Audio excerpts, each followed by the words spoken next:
The story begins with a man bound to a chair, his desperation palpable as he faces the imminent threat of torture. The executioner's confirmation of his identity as Kim only heightens the tension. John, a 20-year-old from South Korea, is introduced through his personal dossier, which reveals his penchant for FPS games and his aversion to matcha desserts. The young man's apparent inattention provokes the executioner to sever his ear, questioning his hearing and demanding a simple yes as the answer to his repeated inquiries. Was it Kim, the warrior of the land, who slew the second princess, Natanya? As this question hangs in the air, the narrative shifts to reveal the ordinary life of a boy named Kim, our MC, who has just embarked on his college journey as a freshman. Kim's departure for college is abruptly interrupted as he steps through a door into another dimension. Confounded, he finds himself among 4 summoned warriors, including himself. The group comprises a high school student, a child, a grandfather, and Kim, and a university student. Kim's inner turmoil is palpable as he contemplates his potential role as the hero of this new world, complete with skills, a sword, and an epic quest. Determined to rise to the top, Kim vocalizes game and anime-inspired commands, hoping to access status bars, but to no avail. A girl materializes, dashing his hopes of a skill window or similar features. Despite the absence of a skill interface, the girl, introducing herself as Natanya, the second princess, assures the warriors of their innate abilities, which she intends to evaluate using a mysterious artifact. The princess's expression oscillates between fear and joy as she examines our MC ability, labeled as "from storage." Chaos ensues as her servants' heads explode, and an assailant fatally wounds her. Before succumbing to her injuries, Natanya attempts to convey a message to the warrior, but a shadowy figure ends her life with a bolt of lightning, rendering Kim unconscious. Upon awakening, Kim discovers a grim reality. Only 3 warriors remain, one drenched in blood, and he finds himself imprisoned, magic sealed by a necklace, in the sky-high Guina public prison. A fellow inmate informs Kim of the prison's daunting altitude and its creation by the world's superiors, a punishment for his initial transgression. Trapped, Kim laments his fate, yearning for the brighter existence he envisioned upon his arrival in this world. His future uncertain, he contemplates the bleak possibility of lifelong incarceration. As the new prisoners are lined up, the head guard greets them with a disdainful, "Good morning," insisting on being addressed simply as "guard." Her contempt for the prisoners is evident as she expresses her nausea at their presence and doubts their remorse, branding them as societal outcasts condemned to confront their new reality. In the narrative, we witness the high school student's reflection, his skills on display, and the Demon Lord's general bent on vengeance. Back in the prison, the guard declares that no one has ever escaped. As she speaks, her gaze shifts to our MC, stating he has piqued her interest. Our MC wonders why he is the focus of her attention. She warns him not to cross her, lest she be compelled to end his life. One prisoner glares at him menacingly, and when prompted to speak, he insults the guard.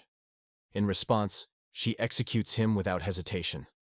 She then reveals that she is the chief guard, chosen for her unparalleled strength.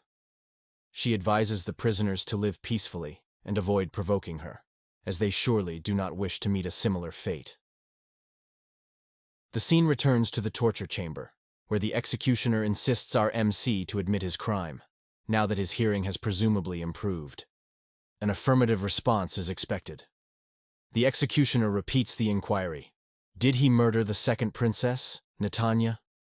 The head guard observes the interrogation, nothing he reluctance to confess. She surmises that the hallucination ability is effective, questioning whether his denial stems from mental fortitude.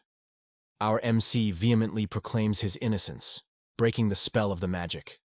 Realizing his fingers and ear are intact, he wonders if self-healing is his ability.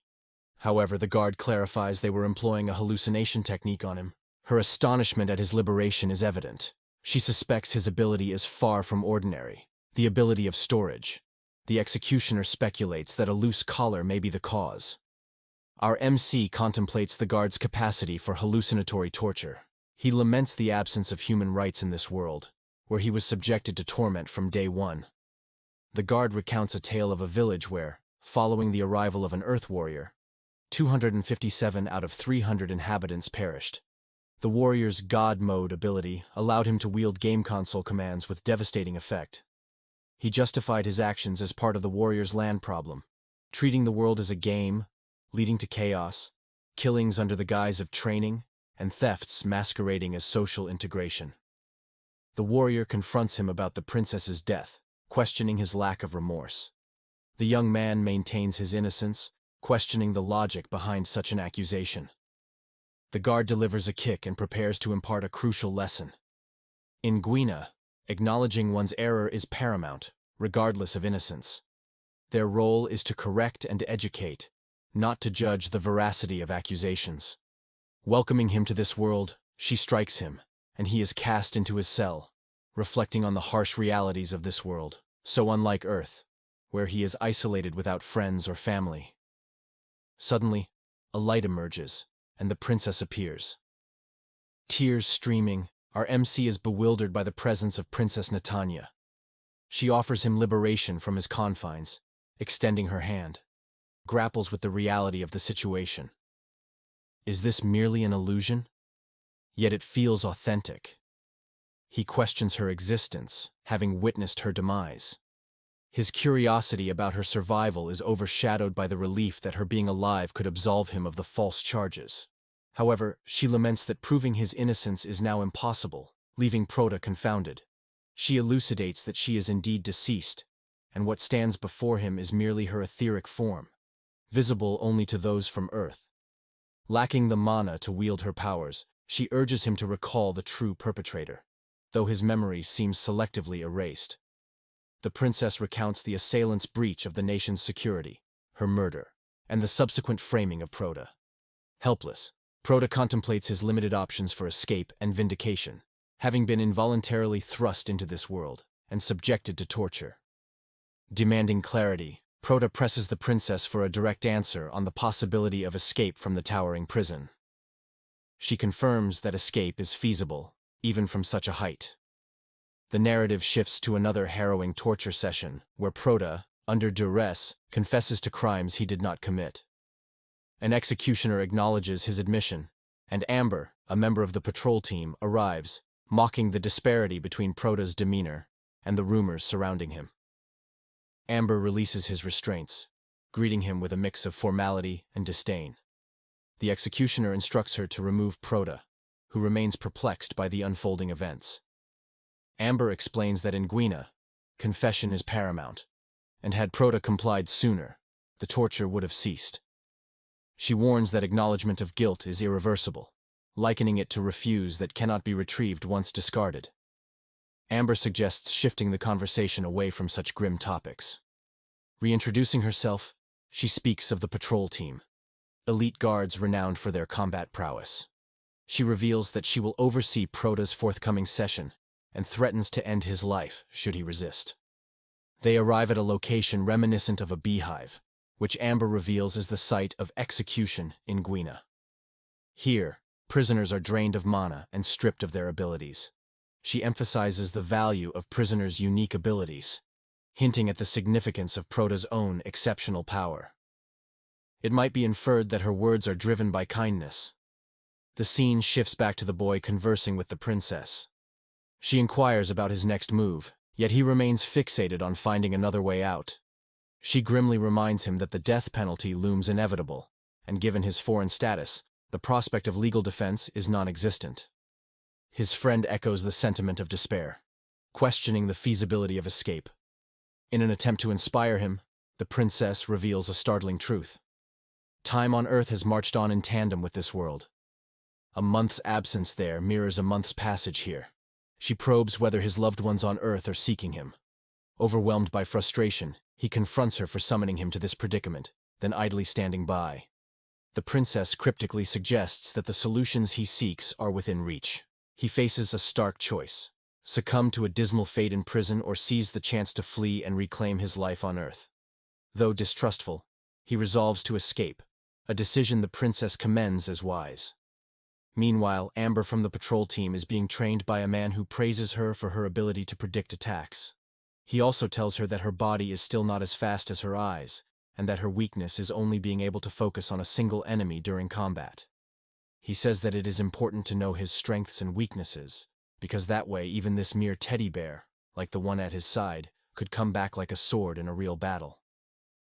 Amber cuts him off, wondering if he likes teddy bears, and says he's going to buy some for him on vacation. He replies, saying that he doesn't like them at all. Then we see Amber calling him captain and asking why the head guard isn't there. The man says he has no idea, but he heard the superiors call for her earlier. We see that Amber has entered the women's locker room and asks if the director and captain aren't there too. The man replies that they aren't and asks if she doesn't think it's a bit suspicious. They were called as soon as the warrior Kim Seo-jeon surrendered, and Gwyneth's affairs are leaking. He believes there is a traitor inside. So we jump to our MC walking with the other prisoners and thinking that the escape plan will be implemented today. Is this really happening? He counts the number of guards and estimates around 20. They are all armed. The ghost of the princess appears behind him and says that those are rifles, patterns that work like magic shooters, can reach up to 50 meters away and shoot 19 times in a row. He wonders why she has already appeared, and she tells him to be silent, as only he can see her, and he needs to be careful and just listen. 30 minutes later there will be an ambush while the guards take him back to his cell. Our MC must be prepared. He keeps thinking that a prison break is risky. There is no guarantee that it will work, but that is the only way to completely free himself from the death penalty. That's why he made that choice. Then we see a guard telling him to bow down, as they will remove the device that blocks his power for about 3 minutes to measure his strength and skill. If the miscreant approaches the guards in the middle of this time, they will kill him immediately. He must then move forward now. He is nervous, and a guard sends him to the center of the place. The princess appears and says that they must be checking his skills to assign him for a special task. She asks him to confirm if he has ever used his skills correctly. According to the princess, to activate his skill, he must shout her name and imagine that he has another finger. From now on, he must go alone because there are sensors there that will notice the princess there while walking. He thinks he has never used his ability, so he doesn't even know what she looks like. Suddenly, a voice comes out of the speaker telling him to stop in the middle of the room. He is prisoner A317, Jar 99, and his ability is storage. The voice instructs him to utilize his ability on the mannequin before him. However, he is uncertain about the nature of his ability, questioning whether it can be employed in such a manner. He decides to conduct a test from a safe distance. He then calls out a name, prompting the voice to inquire about his utterance and urge him to use the skill promptly. He doubts the feasibility of long-distance usage and suspects that merely shouting the name does not trigger it. Resolved to try once more, he visualizes an additional finger touching the object, contemplating the activation of his ability. Abruptly, the ability engages, the mannequin vanishes, and he notices several vacant slots at the edge of his vision. An extensive list materializes, astonishingly infinite.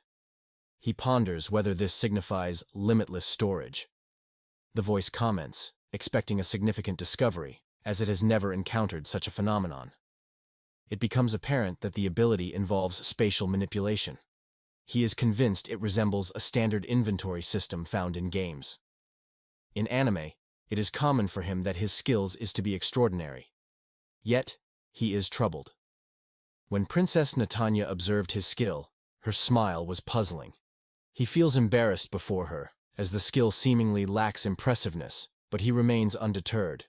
What prompted Natanya's smile? Could it be an unprecedented skill, or is there an aspect he is unaware of? The voice then advises him to desist. He restores the mannequin to its original position, signaling the completion of the skill assessment, and he hastens to replace it. But his knowledge of the method is lacking. 2 onlookers, a guard and a woman, speculate whether this is his first attempt. As the young man exercises his ability, the woman unexpectedly assaults the man, who pleads for her to pause. However, she must act swiftly, and with a knife, she concludes the deed. Witnessing the scene, the other guards react, and one instructs his companion to expedite the killing with gunfire. He queries Natanya about the unfolding events. She explains, The scheme was to commence post-verification. The princess disavows knowledge of the individual, asserting his non-involvement in her plan. An explosion ensues. A flashback to 10 minutes prior reveals one guard chiding another for his incessant eating.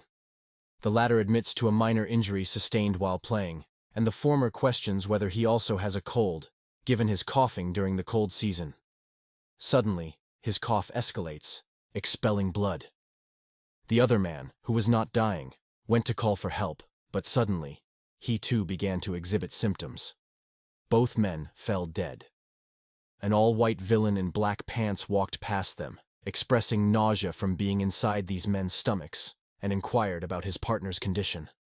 It seems his partner now controls the bodies of the fallen guards. The narrative shifts to a woman walking past the guards, who are frisking her to enter the same area as the protagonist.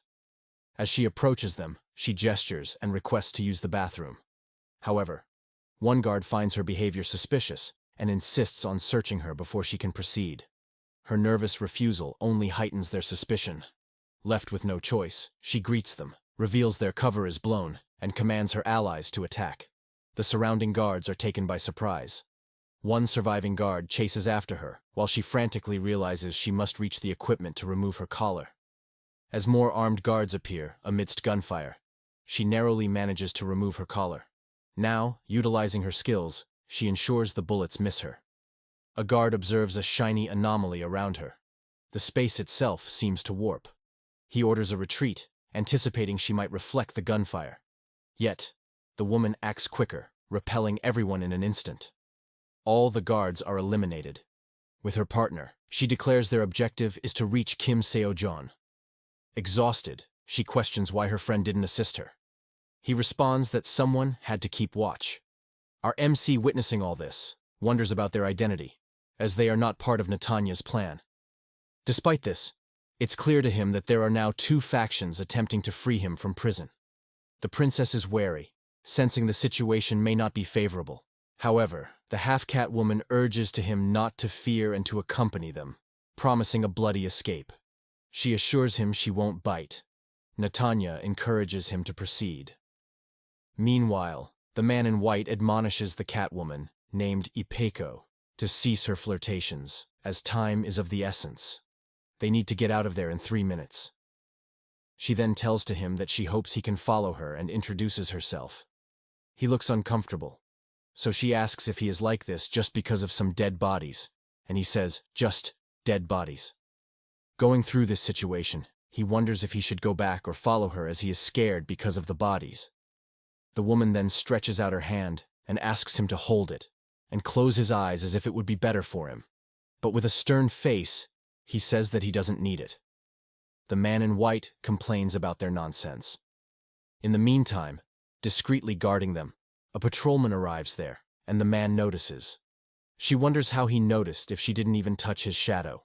The man says that all shadows share the same vision. They are all interconnected, and she is underestimating his ability. But the patrolman? She says she sees her magic clearly and moves quickly. According to her, her body is fake. The real thing is the shadows on the ground. The man shouts to Ipeko that the girl on patrol has the ability of the demon's eye, which makes her able to see someone's mana flow.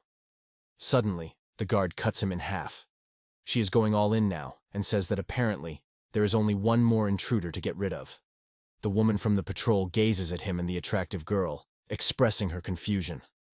She admits to not understanding the situation because, according to the information, the incident should have been orchestrated by a traitor from within Guina's ranks. However, this is not the case.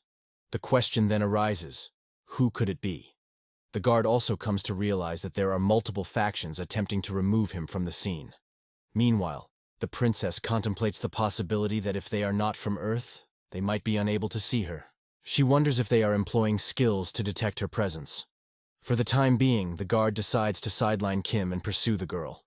Within moments, she nearly strikes her target, Ipeko, who remarks that the opponent's movements are challenging to counter, likely due to the snake below.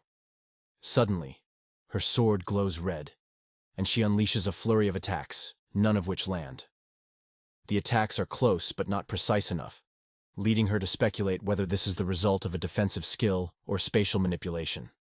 The cat predicts that the confrontation will conclude in less than 2 minutes before Guina's defenses can intervene, due to an apparent shortage of mana. The battle intensifies, with the guard wielding her sword and the Catwoman manipulating space. Once the ranger grasps the technique, she delivers a stunning strike, and he is left pondering the nature of these martial arts. As Amber executes impressive techniques, Ipiko gradually unveils his ability. The princess explains to him that space manipulation skills typically require a significant amount of mana, whereas the guard's skills are less demanding. In this scenario, Amber possesses a considerable advantage, allowing her to utilize her mana freely. In contrast, the Catwoman must conserve some mana if they plan to escape. Our MC then expresses his intention to join the fray, and requests an explanation of mana abilities from the princess. However, she questions his ability to approach the situation rationally, given his lack of knowledge in releasing mana. He counters by stating that he possesses the storage ability, and he imagines it's more than just a space to store items. The princess declares that the outcome of this battle won't hinge on surrender or victory, and she inquires whether he is ready to engage in the gritty reality of combat. Numerous bodies litter the ground, leaving no alternative path. Kin finds himself at the heart of the chaos, acknowledging the need for preparation. The princess begins a discourse on detection abilities, specifically mana detection skills akin to those of the guard. These skills enable the perception of mana. However, in this world, all objects emit some level of mana, allowing skill users to perceive everything. Amidst the conflict, the ranger starts to recognize that her adversary's power significantly drains her, despite the skill lacking substantial firepower. It compensates with the frequency of its attacks. During the clash, Kin sustains a hit, resulting in a deep gash on her shoulder. Amber questions whether this is Kin's limit, but receives no reply. Amber proclaims it's time for her demise, yet is met with a smile from her foe. The primary advantage and drawback of the mana detection skill is its comprehensive visibility. The vast amount of information required for processing in both combat and daily life is immense, leading users to impose self-limitations. Concurrently, the half-feline woman launches a volley of stones at her opponent. She dismisses projectile attacks as futile, believing her mana vision enables her to predict their paths. She proclaims the end is near, but the cat proves more cunning. She anticipates the ranger's divided focus between the stones and the ongoing battle. Suddenly, a section of the ceiling collapses onto her. The thrown stones had targeted a weak point in the ceiling. Now, she finds herself trapped beneath the debris. The princess questions Kin's confidence in his usefulness. He admits uncertainty, but resolves to make an attempt regardless. He reasons that when Amber feels cornered and lifts the visual restrictions, she will not succumb easily. The prospect of being struck again is a luxury she can afford. Yet, the overload of information during battle can also be a hindrance. Naturally, there must be some level of restriction, suggesting there's a strategy to attack even with such limitations. Trapped under the rubble, Amber concedes to Ipiko her inferiority in terms of experience and combat acumen. She acknowledges her defeat, with broken bones and a spinal injury. Nevertheless, she retains a final maneuver, skill overload. In a desperate move, she frees herself from the debris, initiating a full-on assault.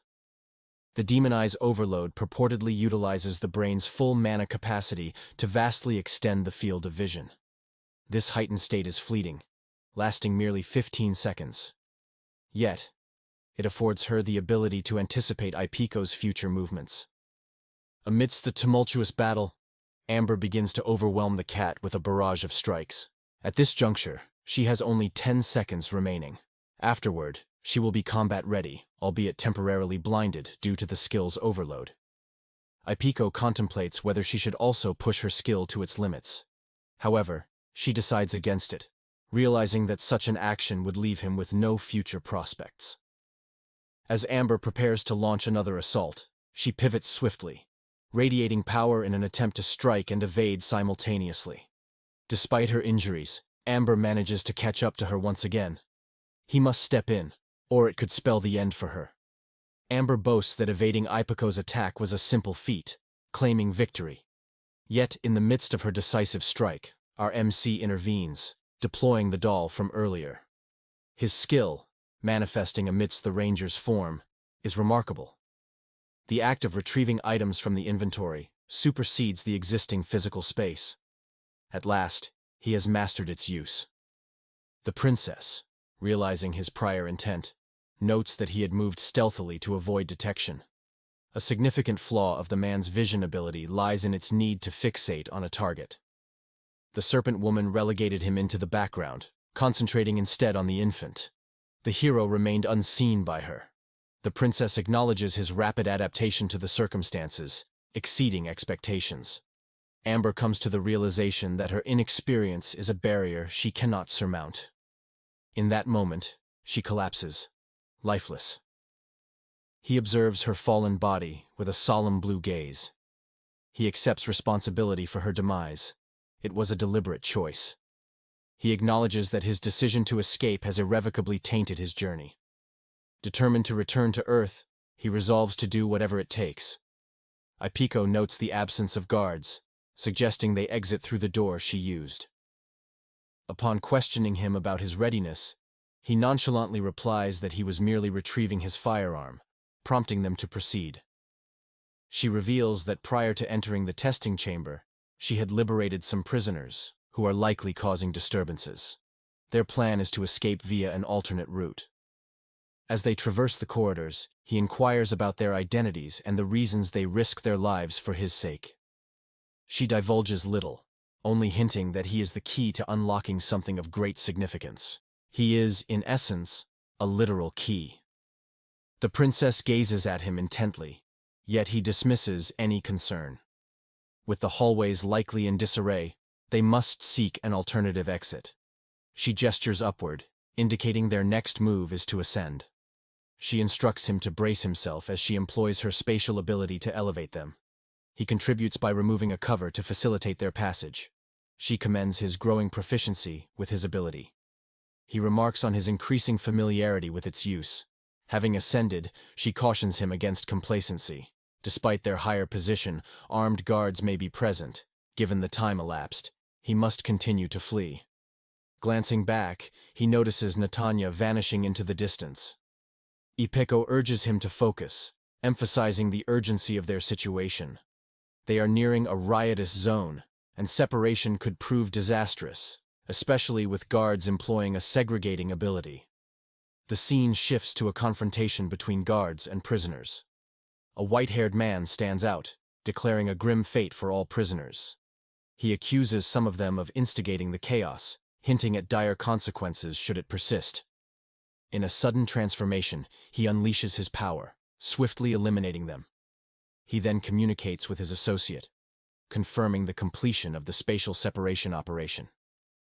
His colleague assures him that their mission has concluded successfully, instructing him to collect any recoverable bodies. A mention is made of the coincidental absence of both the director and the commander during the incident, suggesting a premeditated scheme. They speculate on the possibility of a traitor's involvement, as rumors had indicated. At that moment, a hooded guard contacts Cecilia, seeking the whereabouts of the escaped prisoners. Cecilia, seemingly possessing a related ability, provides the known locations, yet expresses confusion. The disparate locations of each individual suggest interference from an unknown ability, affecting the information she receives.